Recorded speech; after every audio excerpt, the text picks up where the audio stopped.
we're in chapter 31. What's chapter 31 about? What's the title for that?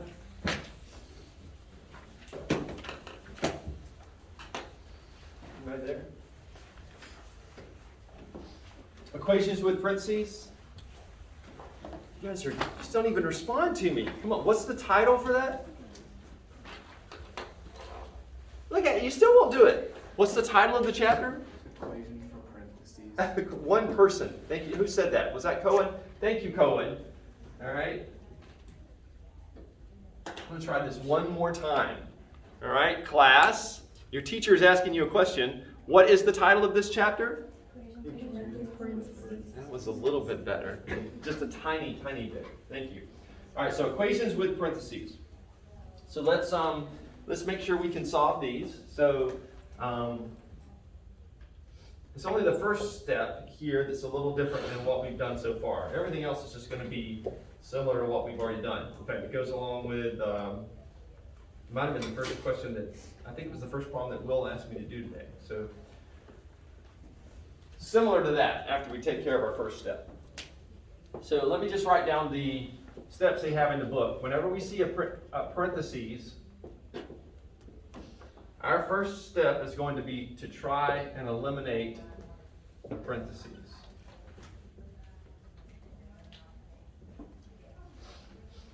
And when we're talking about eliminating parentheses, what we're going to do first is we're going to look to see, can I reduce the stuff that's inside the parentheses? Is there anything I can do to reduce that? In this case, we don't have any, so can I combine any like terms inside the parentheses? Can I do that in either of these parentheses? I don't have like terms in either of these, right? They don't have the same variable. So that's not going to be an option. So how am I going to handle the parentheses for this problem?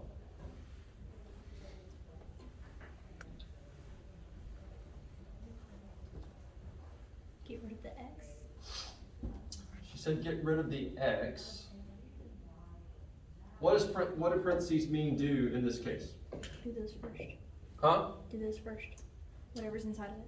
Okay, so what would I do? How would I, let's just say I just gave you that and said simplify. What would you do? You multiply the 3 by the Yeah, what do we call that? Distribution, right? We're going to distribute the 3, which means we multiply the 3 times the 1, and then we multiply the 3 times the 2x. All right, so that's what we're going to do. So that's going to give us 3 plus 6x. So that's what we're going to do for the first part. 3 plus 6x plus 7. Some of you, this was on this concept, it was either the last quiz or the last test. I don't remember. I've graded so many papers here lately, I can't remember what. But some of you missed that. There were several of you actually that only multiplied the 3 times the first term. You didn't multiply it times the second term. So you have to multiply it times both, right? You have to distribute all the way through. So we do the same thing here. Negative 4 times x is negative 4x. And negative 4 times 2 is negative 8.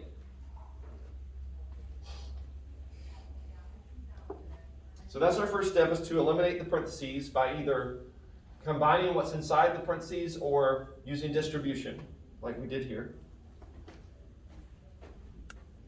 Simplify inside or distribute. That's generally how we're going to handle parentheses when we see that. Number 2, add like terms on both sides. All right, do we have any terms that are like terms on either side of the equation?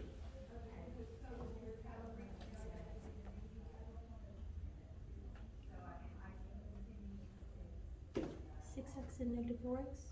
Say it again? 6x and negative 4x. 6x and negative, okay. They are like terms, you're right about that, but they're not on the same side of the equation. So we're looking at this side to see if we have any like terms. We're looking at this side to see if we have any like terms. Do we have any like terms on this side? No. One term has an x, one term does not have an x. So no like terms. What about here? 3 and 7. 3 and 7, right? We've got 2 terms that don't have an x variable. So we can add those together. So we can say 3 plus 7 is 10 plus 6x equals negative 4x minus 8. All right? And there's really no need to leave that gap there, so let me take that out. 10, I'll just write it this way, 6x plus 10. So we just combine the 3 and the 7 together. Can't do anything with the 6x. Next is to eliminate x, eliminate our variable,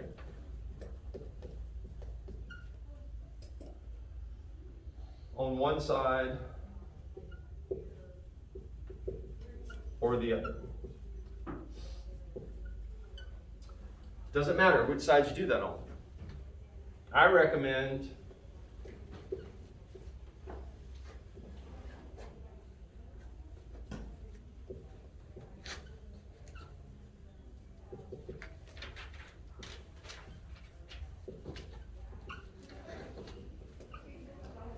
moving your variable to whichever side is going to give you a positive coefficient for that variable. So for this one, if I want to keep the number that's the coefficient for x positive, which side am I moving x to? The left or the right?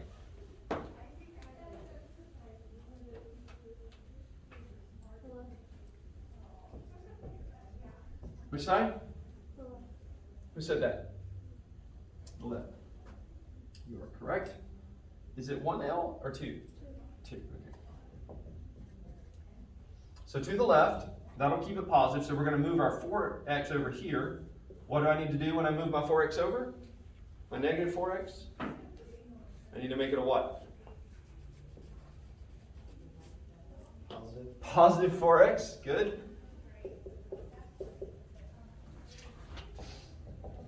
And so we'll just, in that same step, we'll move, is that, they list that as a fourth step? No, they don't. So, in that same step, we're going to move the 10 over to this side. So again, we have to change the sign on the 10, and so on the other side, we have -8 and a -10, right? Does everybody understand that step? Good? Yep. Why do you switch them like that? Why would you, if they were two separate things, why would you switch them so they could? Why would I move the 10 over and move the 4x over? Yes. Okay, because our goal is to get we're trying to get the terms that are like terms all on one side. We're trying to get the variable all on one side. But wouldn't those two be separate since it says equals? Because Well, this is just the kind of basic, this is the basic rule for working with equations. And we can do whatever we want as long as whatever we do to one side, we do to the other. Okay? So let me take this in pieces to make sure that you follow. Our rule for solving an equation, which means we're trying to get, when we solve the equation, what do we mean? We want to get the variable all by itself on one side, right? No number connected to it at all. Like our variable in this equation is x. So our goal, we know we're done when we have x equals something, right? That's the goal. That's what we mean when we say solve it. So in order to do that, we've got to eliminate our variable on one side or the other. We want to get only the variable terms on one side, all right? And everything else on the other side. So what we're going to do here is we're going to try to move the x's over here. So we add a 4x to both sides. Okay, that makes these go away. So that gives us a -8 on this side. On this side, we've got a 6x, now a 4x that we've added. I'm going to rewrite that as 10x, right? So this side, let me put the like terms under one another. So we added the 4x here. So 6x plus 4x is 10x plus 10. Right? You followed that? yes. Now, we're trying to get the x all by itself, all right? Which means we don't want any other terms on this side that don't have x's in them, all right? So right now, we still have a 10 that doesn't have an x. So we need to subtract this 10 to get it away from this value that does have an x in it, okay? So we're now going to subtract the 10 from both sides. And when I do that, these 10's go away, and we're left with 10x equals -8 minus 10 is going to give us a -18. So that's why we moved it over, because it didn't have an x in it, so we've got to get it on the other side away from the x. Okay, so one other question. Why would you just combine them in the first place? Like after you did the parentheses and you had the second line. This why right would here? you just combine the x's beforehand and do that? Well, right now, right here, I can't. Really, so all I did here was I just combined the 3 and the 7. right? Why could I combine the 3 and the 7? No, why can't you just combine the 6x and the? No, I'm just asking you, why was it I was able to combine the 3 and the 7? Because they were. Because they're like Same, terms, yeah. right? They don't have a variable, both of these don't have a variable. So that brought us to this line. So you asked me about combining the 6x and the 4x. Yes. Right now, they're separated by that equal sign. They're on opposite sides of the equation. So that's why I can't just combine them together. That's why I have to do this step here where I move the 4x over. So I have to do this step where I get all of my like terms on one side, all right? And in this case, by like terms, what I mean is I'm looking for all of the terms with the x in it on one side and everything that doesn't have an x on the other side, because x is what I'm solving for, okay? So it's really just making sure that we're really just doing this step here. We're eliminating our variable on one side. We don't want to have an x on two sides. We want to have all the x's on one side, and we want anything that doesn't have an x to be on the other side, okay? All right, and so again, if this isn't just automatically clicking with you, I say this, guys, I say this so much in my math classes, because this happens with students all the time. There's just like one piece, for whatever reason, it's like, I'm not still quite sure about that. Work some extra problems, right? When you do these problems in the book, if you do it and you get the wrong answer and you have to go back and look at the answer key and figure out how to do it correctly. And so then after looking at the answer key, you're like, okay, I see what I did wrong. You fix it. Even if I don't assign the next problem, if the next problem is the same type of problem, do it on your own and see if you can get the right answer the second time, right? Just keep working extra problems until you get this down, because a lot of this stuff with math, it's just a matter of memorizing steps like this here. When you get good at the steps, then they're just kind of second nature. But until you've memorized those steps and it's just sort of automatic for you, keep working extra problems until you get that down, okay? So we're going to combine together. Now we've got like terms on both sides. Do you guys see that? These are like terms because each of them have an x variable. These are like terms because they don't have any variable. So we can combine them together and we can get 10x equals negative 18. Everybody see that? Now what am I going to do? Last step. Divide 18 by 10. Divide both sides by 10, right? So we need to, the step 4 here is eliminate, well, actually, you know what we just did? I just realized something. Eliminate the constant term. So step 4,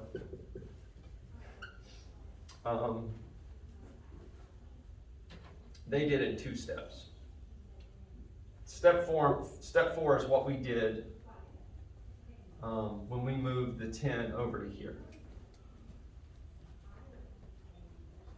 So if I were to write this the way that they're doing the steps here, step 3 would be to do this. Move the 6x, and move the 4x over. And then we can combine that together and get 10x plus 10 equals negative 8. So this right here is this is step 3. Eliminate the constant term. This is our constant term. When we say constant, we're talking about terms that don't have a variable in them. Okay? So they're saying now eliminate the constant term because it's over here on the same side with the x, and we want to get rid of that. So that's where we take this constant term and we bring it over to the other side. And we say that. And so then we say 10x equals negative 18. So these 2 steps would be the completion of step 4. And then we're on the final step, which is what you said to do. We'll eliminate the coefficient of x.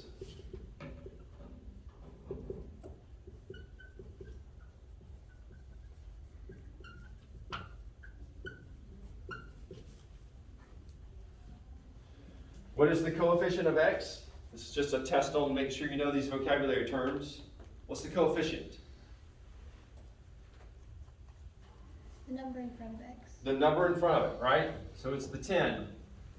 So we need to eliminate the 10 by doing what Will said, dividing both sides by 10. So I get x equals negative 18 over 10, which I can reduce down, dividing both by 2, I can reduce down to 9 over 5. So if I asked you to solve for x, that would be your answer for that one.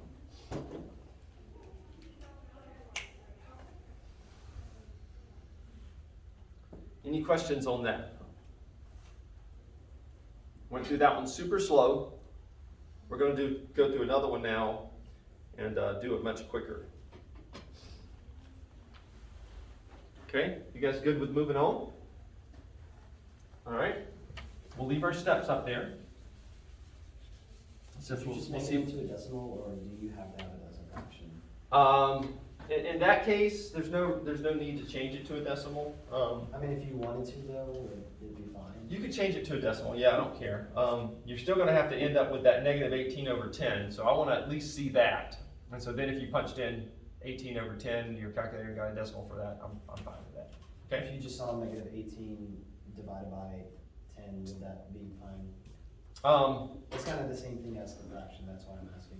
Yeah, well, that is a fraction, right? Negative 18 over 10 is a fraction. So I'll just tell you guys what I would prefer that you do, and what you're going to see when you look at the answers in the back of the book, is that in a case like that, if you have negative 18 over 10, leave it as a fraction, but reduce the fraction as much as possible. So change it to negative 9 over 2, right? Yep. Yeah, sure. That's the way the answer is going to be in the back of the book. So if you aren't able to do that, then you're not going to be able to check your answer, right? Typically, when we change it to a decimal, that's when we're like working with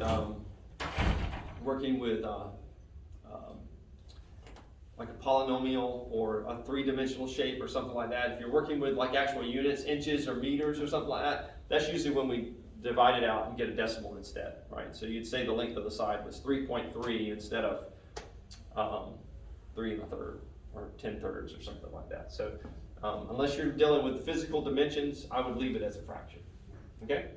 Just make sure you reduce that fraction down. Will I count off for that?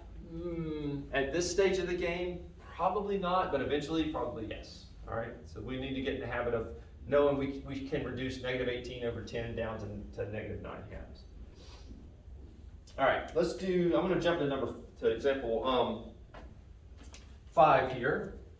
Negative 4y minus 17 plus negative y equals 2y minus 1 minus negative y.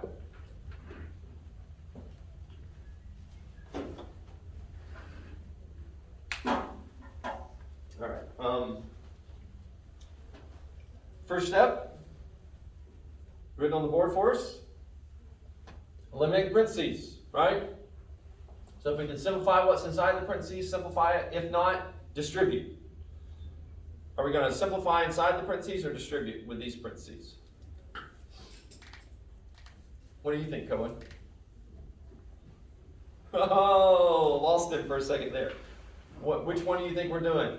Are we eliminating what's inside the parentheses, or are we distributing with these parentheses? I'm gonna be distributing. I'm going to distribute, right? Because there's nothing I can actually combine together that's inside the parentheses. So I'm distributing. What am I distributing with this one? A negative one, right? There's a negative sign in the front. So I want to make sure everybody recognizes that. You maybe look at this going, well, there's no number in front to distribute. Yes, there is. There's an understood 1, right? And since it's got a negative sign in front of it, it's important that we distribute it. So negative 1 times 4y is going to be negative 4y. Negative 1 times negative 17 is going to be positive 17, right? And for this one here, there's also an understood 1. Positive 1 times negative y is going to give us a negative y. Does that make sense to everybody? All right.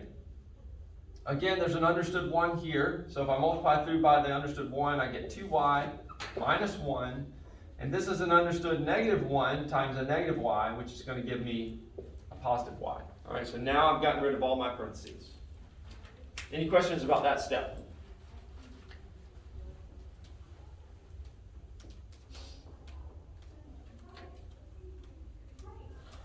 Remember, if I catch you snoozing in class, it means you're supposed to make 100 on the next test. You got to have it good enough to make 100. You got to have it well enough down to make 100. All right. What are we doing next? We distributed. Then what? You want to get the variables on one side. Is that the next step? First, before we do that, what are we doing? See if there are any like terms to combine. All right, do we have any like terms on this side to combine? Yes. Yes, the y terms, right? So what's negative 4y minus y? Negative 3y. No, that's the same as negative 4 minus 1. Oh, negative 5y. Negative 5y, there you go. Negative 5y plus 17 equals, we have y terms here that we can add together as well. We have 2y plus y, so that's 3y minus 1, right? So now we've done step number 2. Now we're going to do what you said, Will. We're going to do step number 3 where we eliminate our variable on one side or the other. Again, my recommendation is to put the variable on the side where you've got the variable's positive, which means I'm going to move the 5y over. So I'm going to say 17 equals 3y minus 1 plus 5y. Just move this guy over. And then I combine my like terms. So 17 equals 8y minus 1. Everybody follow me there? You guys stop me if I lose you. Number 4 is to eliminate the constant term because we have this constant term that's connected with the variable. We got to get rid of that now. So we're going to move this negative 1 over, and so we get 17 plus 1 equals 8y on this side. And when we combine that, we get 18 equals 8y. Last step, number 5, eliminate the coefficient of x. How do we do that? Divide. By dividing, yep. By dividing or multiplying by reciprocal. Sometimes we'll have a fraction in the front, and so we need to remember that division and multiplying by the reciprocal are the same thing. Yep. How did you get 17 plus 1? Because it was minus 1. Yeah, so if I move it over to the other side of the equation, I have to flip the sign. All right, so this negative 1 became a positive 1 when I brought it over here, and it's because of this. It's because if I took the time to actually write that step out, if I wanted to get rid of this negative 1, I would add a 1 to this side. Whatever I do to one side, I have to do to the other side. And so that's how I get 18 equals 8y. Does that make sense? All right. So the last step is divide both sides by 8. So I get my 8's cancel out. And this is the point generally that I flip it around and put my variable on the left side. And I say y equals 18 over 8. And 18 over 8, I can simplify, since both of these are divisible by 2, I can simplify 18 over 8 to be 9 over 4. That would be my final answer. Any questions about that? That is not what they got. So I did something wrong somewhere. Where did I mess up? Did I copy it down right? Oh, wait a minute. No, I'm not looking at the same problem. Where did I get my problem from? I actually did number 5. Sorry. I thought I was doing number 4. Yeah, that's the right answer for number 5.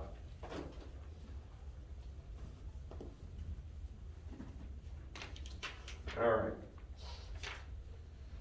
Any questions about any of this? I'll hand out a test next week, and probably won't have a quiz over this yet. I'll probably just do the test next week. All right, let's move on to the next one. Always students' favorite topic, word problems. Right? You guys love those. All students love word problems. It's just a given. It's like serving donuts in class, right? Like, wow, word problems. Huh? I like them. Okay, thank you. Finally, somebody. Word problems are kind of more of a challenge, right? It kind of helps us. It's like solving a puzzle. That's why I like math. To me, I like to do puzzles. And to me, math is like doing puzzles. And so word problems are just another kind of puzzle. Riddles, if you like that kind of stuff, that's the way that I like to think about it. If you're the kind of person that likes to play games where there's like no skill to it at all, yep. Yeah, go ahead. Where it's like my wife loves games like where it's just mindless. You just roll the dice and okay, the dice says go this far, and then okay, did that, roll the dice again, see what happens. I like to kind of think about it, right? There's a place, sure, to just do. I mean, she likes thinking games too, but I'm not so much of a fan of just the roll the dice and let's see what happens. So If you like thinking kind of puzzles, then word problems, if you can think about it like that, maybe you'll think of it as actually being fun. But it's the stuff that we learned about last time, where we were saying things like, where you had a phrase, and you were trying to take that phrase and these algebraic phrases and convert them, and basically writing an equation or write an expression based on that. So for example, we were told to, what is 7 less than a number? And we said 7 less than a number is n minus 7. We've got some number that we're using the variable n to represent, and so if it's 7 less than that number, then we write that as n minus 7.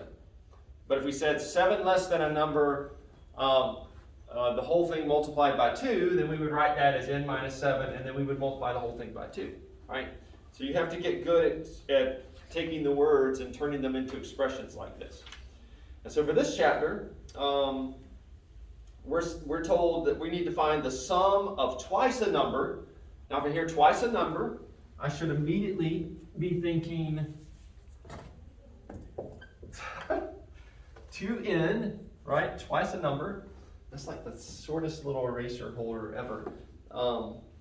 So the sum of twice a number, let me write this down, because I know not all of you have your book. So the sum of twice a number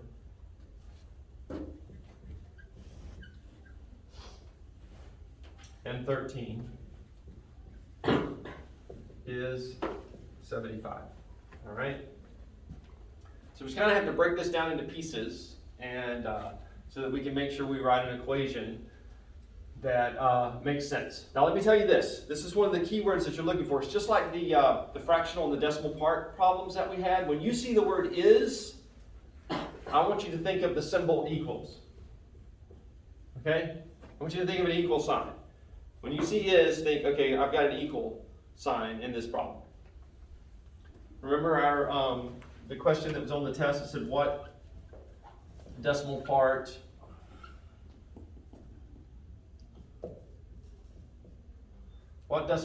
of, I don't remember now, of 50 is 20, maybe something like that. This is an equal sign. So our equation is decimal part times 50 equals 20.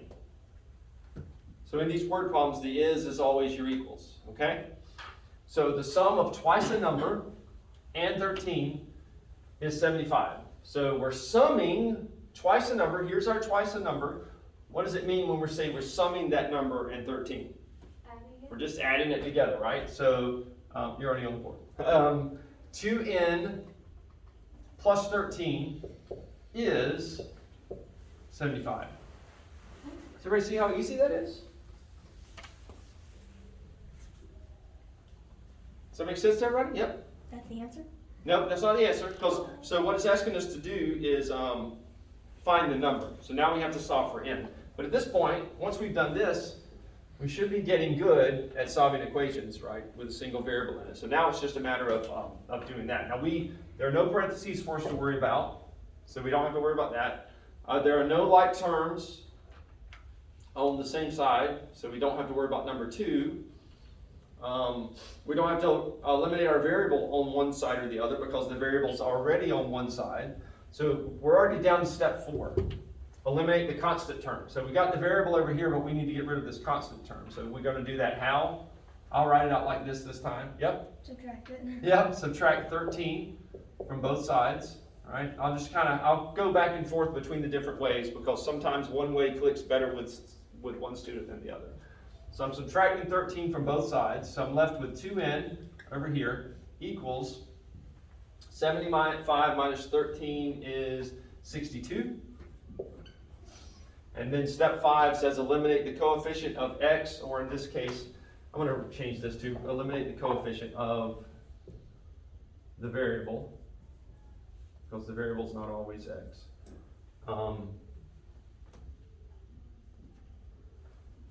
And we do that by division. So divide both sides by 2, because our n's cancel out, and we get n equals 31. Okay? Now you guys do know that there's a way to check this to see if you got the right answer, right? How would I do that? Put in n.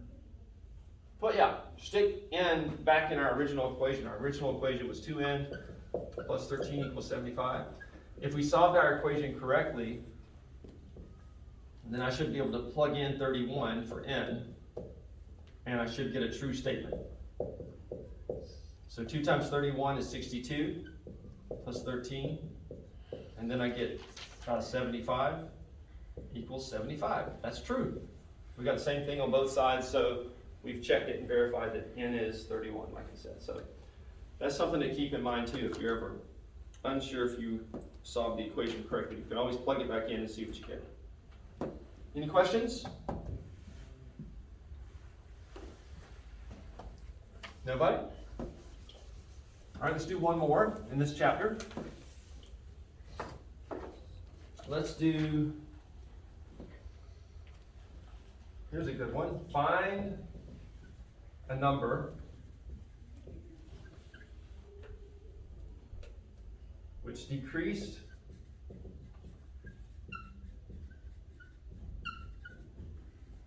by 18 equals, here we didn't have to look for is, it just says equals 5 times its opposite.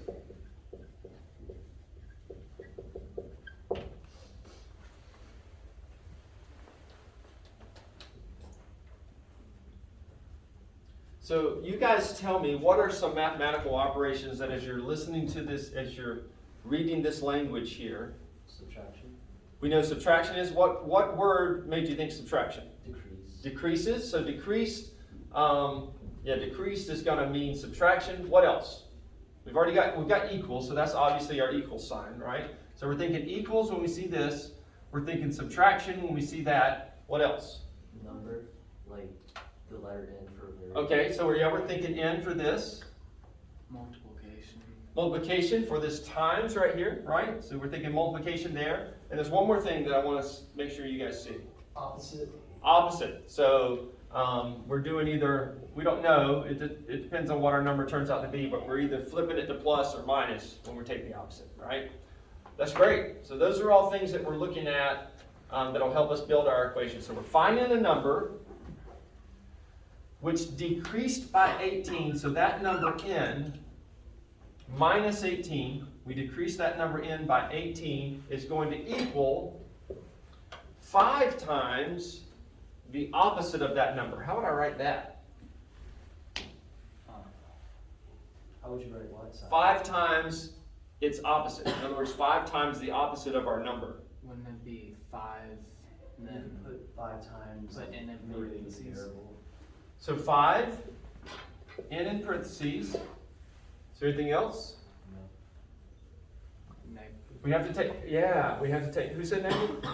Yeah, we have to, like Cohen said, we have to take the opposite of the number, so we got to put a negative sign in front of the n. Does that make sense to you guys? Yes. So if it were positive, if it were negative, would you make it positive? If for whatever reason our number was already negative, we would flip it to positive. Yeah, exactly. All right. So now we're just solving our equation using these steps here. We're eliminating the parentheses. We do have parentheses, and that means we need to distribute. We're going to take this 5 and distribute through our parentheses. So we say n minus 18 equals 5 times negative n, so we have negative 5n. Everybody follow that? Then we're going to eliminate our variable on one side. We're adding terms, but we don't have any like terms on both sides. So we need to eliminate the variable on one side. So I'm going to move our variable over here so that we'll have all of our n's on one side. So I'm going to do plus 5n to get rid of it on this side. Those cancel out. What's left on this side? N? Wait, no. 18? Huh? 0. Just 0. Negative 5n plus 5n equals 0. So you guys see, we are going to eventually get 18 over there, but we're not there yet, right?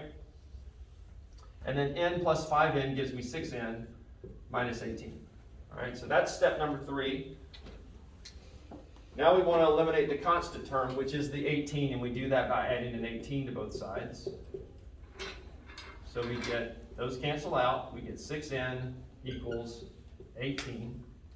And then we eliminate the coefficient of the variable, 6, divide both sides by 6. Those 6's cancel out, and we're left with n equals 3. And that would be our number.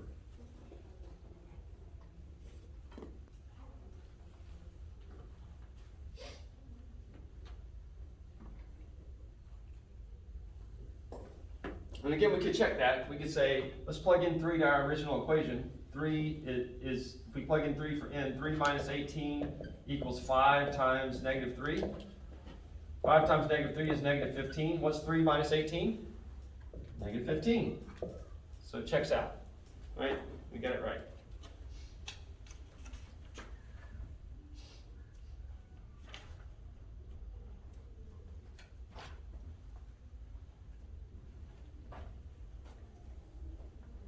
All right, so I'm just going to touch on well,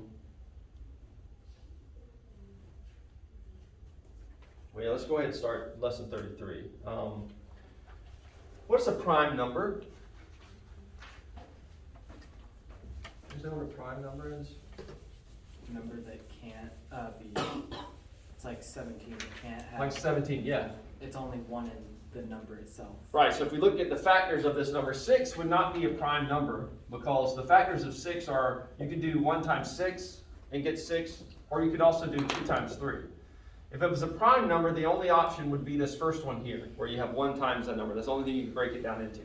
So if we think about prime numbers starting with 1, 1 obviously would be a prime number. 2 would be a prime number because the only factors of 2 are 1 and 2. 3 would be a prime number because the only factors of 3 are 1 and 3. What would be our next prime number? 5. 5. So that's the only factors of 5 are 1 and 5. Then 7. And then from there we're jumping to 11, and then 13, and then 17, right? Those are all prime numbers because the factors are 1 times that number. Does that make sense? Yep. Wouldn't 15 be as well? Oh no, 3 times 5. 3 and 5, right? Yep. I have to think through it too when I'm going through them in my mind. So make sure that everybody, I wanted to make sure everybody remembers the definition of a prime number. And so if we were asked to do this, if they said express 80 as a factor of primes, this should be a review for you, but let's make sure we can do this. So when we're figuring out 80 as a factor of primes, what we're going to do is we're going to start dividing 80 by prime numbers until we have nothing left but just prime numbers, right? So 80 we know, we'll start, it's good to start with the ones that are down here, right, lower, and then work your way up. So we know 80 is divisible by what? 2, right? So 80 divided by 2 is 40. So there's going to be one prime number, it's this 2 right here. 40 is also divisible by 2, so that's going to give us 20. So we got another prime number. 20 is divisible by 2, another prime number. That gives us a 10. 10 is also divisible by 2. That gives us a 5, and 5 is a prime number. So if I wanted to express 80 as a factor of primes, I would say 80 is 2 times 2 times 2 times 2 times 5, right? And it just took all the numbers that I circled there and got the factors of 80. Again, that should be an old concept to you, but does anybody, yes? Just going to the rest. Yeah, go ahead. Does anybody not remember how to do that? Has it been maybe a while since you've done that? Is that clear? All right, so I think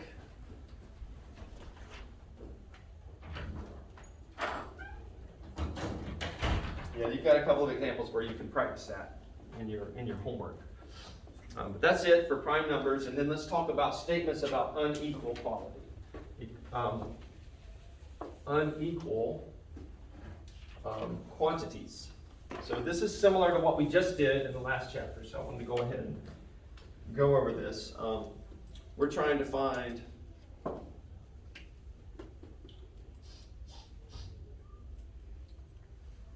This is the same kind of thing we just did, it's just it's a little bit more complicated. Twice a number is 42 less than negative 102. So we're doing exactly the same thing that we did last time. We're looking for things in our words that we can convert to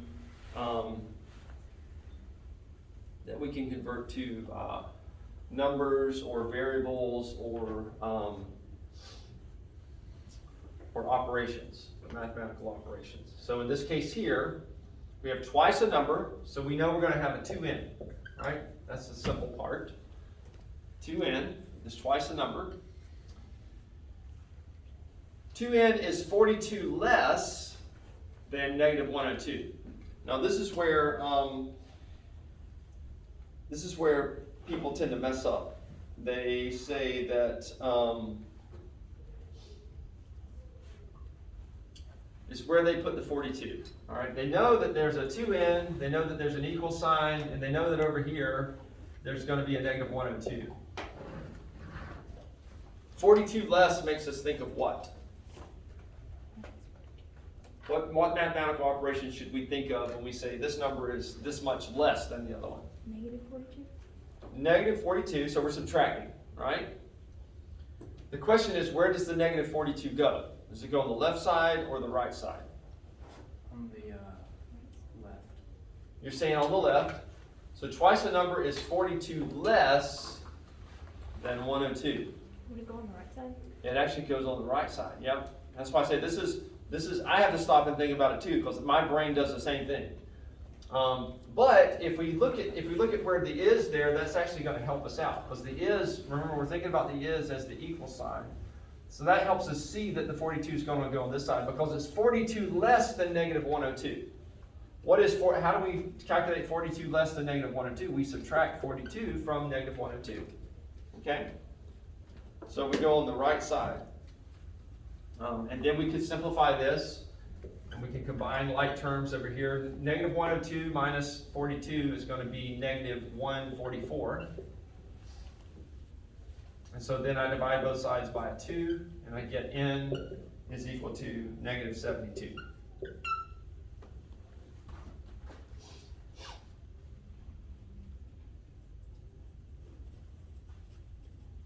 And so if we kind of thought about the negative 72, putting it back in the initial problem, we would know if we put the negative 42 here that we would be wrong.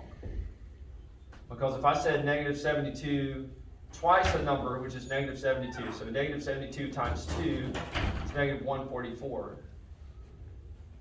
Negative 144 minus 42 will not give us 102. Negative 144 minus 42 would give us a more negative number. It would give us like 186, negative 186.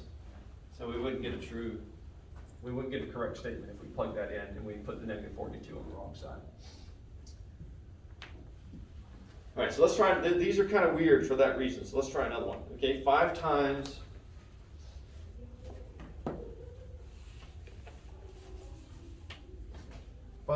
a number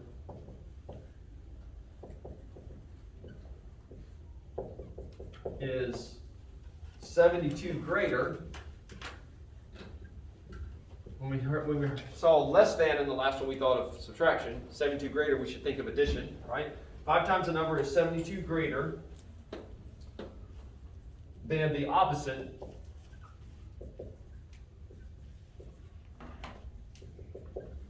of the number.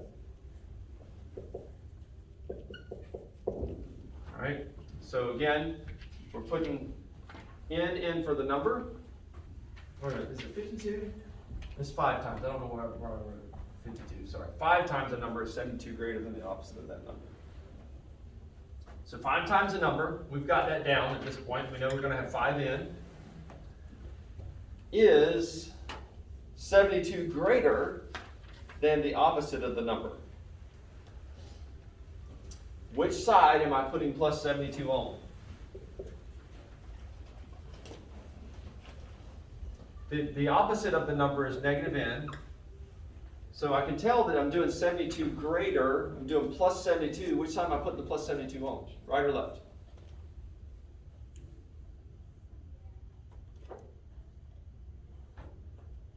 Again, look at where your equal sign is. 5 times a number is equal to 72 greater than the opposite of the number. So the equals first, and then you're going to add the 72.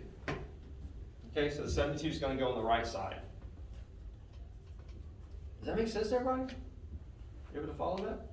Sort of?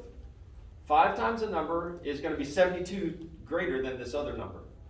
And the other number is the opposite of the original number. So that's why we had to put the negative sign here. Everybody see that? That's why you did the opposite of the number, because it's our number is n, so when we take the opposite of n, it's negative n. All right, so we're on part 3.